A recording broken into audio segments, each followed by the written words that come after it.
Assalamualaikum warahmatullahi wabarakatuh. Selamat bertemu kembali dengan Ibu Hasuti Wibowo di sini. Ibu dari SMP Saperius 1 Kota Jambi. Kita hari ini akan belajar tentang sistem transportasi. Materi ini merupakan materi dari kelas 8 SMP, juga merupakan materi pembinaan kompetensi sains IPA dari bagian biologinya. Kita mulai saja.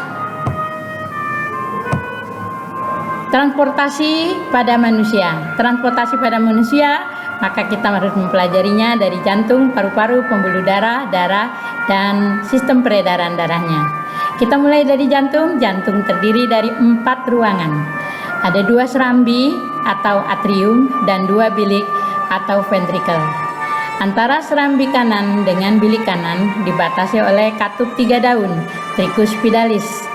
Antara serambi kiri dengan bilik kiri dibatasi oleh katup 2 daun, bicus pidalis.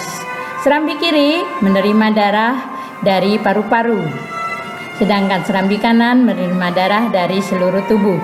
Dari serambi kiri diteruskan ke bilik kiri, dari serambi kanan diteruskan ke bilik kanan. Nah, berikutnya paru-paru. Paru-paru merupakan organ tempat pertukaran oksigen dan karbon dioksida. Jadi darah menuju paru-paru, arteri pulmonal, dan keluar dari paru-paru menuju jantung, vena pulmonal. Berikutnya pembuluh darah. Pembuluh darah, ada pembuluh darah vena, ada pembuluh darah arteri. Pembuluh darah vena mengalirkan darah menuju jantung. Pembuluh darah arteri mengalirkan darah keluar dari jantung. Perbedaannya, pada pembuluh darah arteri denyutnya terasa, kalau vena tidak terasa. Kalau memancarkan darah, maka itu adalah pembuluh darah arteri, sedangkan tidak memancarkan darah itu pembuluh darah vena. Nah, pembuluh darah vena sebagian besar itu kaya dengan CO2 kecuali vena pulmonal. Pembuluh darah arteri kaya dengan O2 kecuali arteri pulmonal. Peredaran darah besar dan peredaran darah kecil terjadi secara bersamaan. Peredaran darah besar atau sistemik, peredaran darah kecil atau pulmonal. Peredaran darah besar dari bilik kiri ke seluruh tubuh dan kembali lagi ke serambi kanan. Sedangkan peredaran darah kecil dari bilik kanan ke paru-paru, kembali ke serambi kiri. Berikutnya transportasi hewan, vertebrata dan avertebrata.